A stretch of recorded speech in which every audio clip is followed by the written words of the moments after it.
মালদার কোনো প্রতিনিধি ছিল না বলে আপনাদের ঘরের একজন মহিলাকে আমরা রাজ্যসভায় পাঠিয়েছিলাম।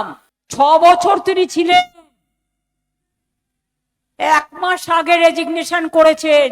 তিনি যে দলাই যান ভালো থাকুন, আমার কোনো আপত্তি নেই, কিন্তু ভোটটা তাদের দেবেন না। তারা তৃণমূল থেকে সব নিয়েছে আর যুদ্ধের সময় পালিয়ে গেছে। পলাতকদের ক্ষমা করবেন না। তৃণমূল ছেড়ে কংগ্রেসে ঘরোয়াপসি মৌসুম বেনজির নূরের। মালতীপুরে তিনি দলের হয়ে প্রার্থীও হয়েছেন। শনিবার মালতীপুরের সভামঞ্চ থেকে নাম না করে মৌসুমকে কটাক্ষ করেন তৃণমূল সুপ্রিমো মমতা বন্দ্যোপাধ্যায়। পলাতকদের মানুষ ক্ষমা করবেন না, সেই কথাও তিনি বলেন। নিজে জীবনে রাজ্যসভায় যেতে পারেননি, তাকে রাজ্যসভায় পাঠিয়েছিলেন, সেই কথাও বলতে শোনা যায় তৃণমূল সুপ্রিমোকে।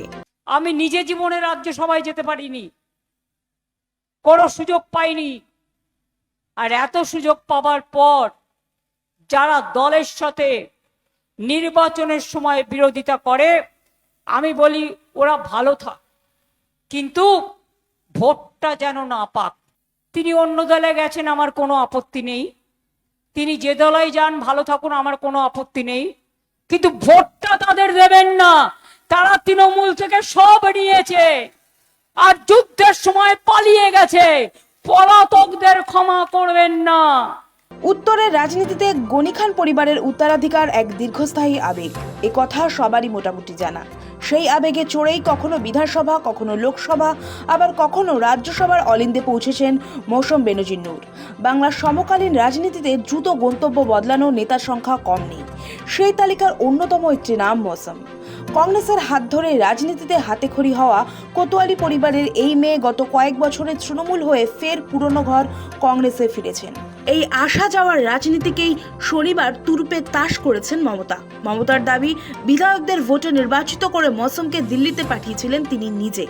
এমনকি নিজের রাজনৈতিক জীবনে কখনো রাজ্যসভায় যাওয়ার সুযোগ পাননি বলেও এদিন আক্ষেপ শোনা গিয়েছে মমতার গলায়। তার অভিযোগ, তৃণমূল থেকে সমস্ত সুযোগ সুবিধা ভোগ করার পর নির্বাচনের ঠিক আগে অন্য শিবিরে নাম লেখানো আসলে দলের সঙ্গে বিশ্বাসঘাতকতা। নাম না করে মৌসুমকে শ্লেষে বিধে তৃণমূল সুপ্রিমো মমতা বন্দ্যোপাধ্যায় বুঝিয়ে দিয়েছেন, দাক্ষিণ্যের ঝুলি পূর্ণ করার পর ভোটের মুখে মৌসুমী হওয়ার মতো দল বদলু নেতাদের আর যাই হোক অন্তত ক্ষমা করবেন না মালদহবাসী।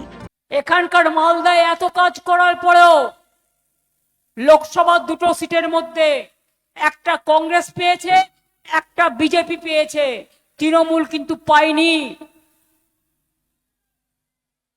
তাতে লাভটা কি হলো?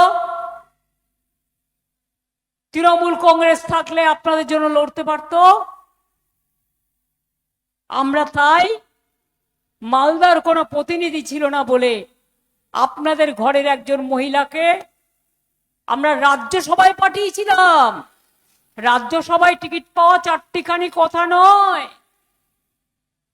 6 বছর তিনি ছিলেন, 1 মাস আগে রেজিগনেশন করেছেন। তাকে আমরা লোকসভা ভোটেও দাঁড় করিয়েছিলাম। মা তার সন্তানকে যতটুকু দিতে পারে সবটাই দিয়েছেন, কিন্তু ইলেকশনের আগে তিনি অন্য দলে গেছেন, আমার কোনো আপত্তি নেই। তিনি যে দলাই যান ভালো থাকুন, আমার কোনো আপত্তি নেই, কিন্তু ভোটটা তাদের দেবেন না। তারা তৃণমূল থেকে সব নিয়েছে আর যুদ্ধের সময় পালিয়ে গেছে। পলাতকদের ক্ষমা করবেন না। মৌসুমকে বিধতে গিয়ে পরিযায়ী শ্রমিকদের প্রসঙ্গও টেনে আনেন মমতা। তার দাবি, রাজস্থান বা দিল্লির মতো বিজেপি ও কংগ্রেস শাসিত রাজ্যে যখন মালদহের শ্রমিকরা অত্যাচারের শিকার হন, তখন এই সব নেতারা কোথায় থাকেন? আমার একটাই প্রশ্ন,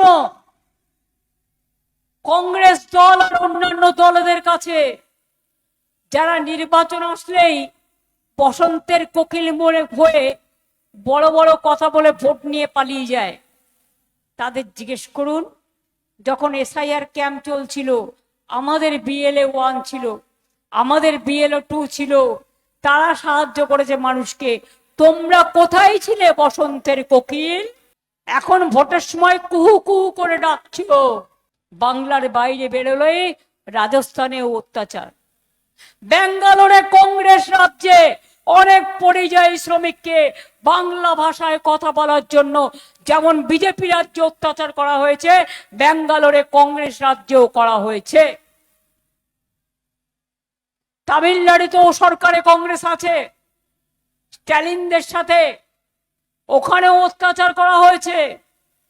রাজস্থানে বিজেপি গভর্নমেন্ট করেছে, তখন আপনারা কোথায় ছিলেন? একটি কথাও বলেননি। আপনারা তখন মালদার আমও খাচ্ছিলেন না, আমসত্ত্বও খাচ্ছিলেন না, তখন ছিল আঙুর ফল টক। আর এখন হয়ে গেছে আপনাকে একবার এমপি করলাম, আপনাকে জেতালাম রাজ্যসভায়, ভোটে লড়ে নয়, আপার হাউস এমএলএদের ভোটে ইলেক্টেড হলো। এই আব্দুর রহিম বক্সি ভোট দিয়ে জিতিয়েছিল, সমর্দা ভোট দিয়ে জিতিয়েছিল এমএলএদের ভোটে। আমার ভোটটাও আছে। আমি নিজে জীবনে রাজ্যসভায় যেতে পারিনি, কোনো সুযোগ পাইনি। আর এত সুযোগ পাবার পর যারা দলের সাথে নির্বাচনের সময় বিরোধিতা করে, আমি বলি ওরা ভালো থাক, কিন্তু ভোটটা যেন না পাক। মালতীপুরের এই সভা থেকে মমতা আসলে মালদহবাসীকে এক বৃহত্তর আশঙ্কার কথা মনে করিয়ে দিতে চেয়েছেন। তার যুক্তি, বারবার বিজেপি ও কংগ্রেসকে ভোট দিয়ে মালদহবাসী আসলে তৃণমূলের হাত দুর্বল করছেন। তাৎপর্যপূর্ণ বিষয় হলো মৌসুমের লড়াই এবার মালতীপুর থেকে। রাজনৈতিকভাবে মালতীপুর কংগ্রেসের শক্ত ঘাঁটি।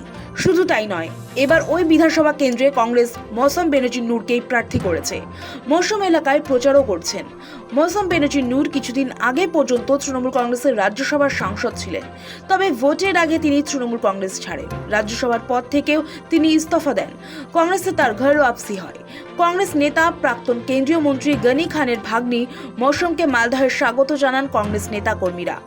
মালতীপুর কেন্দ্রে ফের জয়ের জন্য প্রচার শুরু করেছে কংগ্রেস। তবে একদা বামেদের দুর্গ হিসেবে পরিচিত এই কেন্দ্রে কংগ্রেসের টিকিটে দাঁড়িয়ে তিনি কতটা নিজের প্রাসঙ্গিকতা বজায় রাখতে পারেন সেটাই দেখার। তবে মমতার এই পলাতক বান এবং দাক্ষিণ্য স্মরণ যে কোতোয়ালি পরিবারের উত্তরাধিকারের জন্য বড়সড় চ্যালেঞ্জ তৈরি করলো তা কার্যত স্পষ্ট। মমতা বুঝিয়ে দিয়েছেন, মালদহের আম্রকাননে এবার রাজনীতির ঘ্রাণে লড়াইটা শুধু উন্নয়নের নয়, বরং আনুগত্য বনাম সুবিধাবাদেরও। তনুজ জৈনের রিপোর্ট, সময় কলকাতা।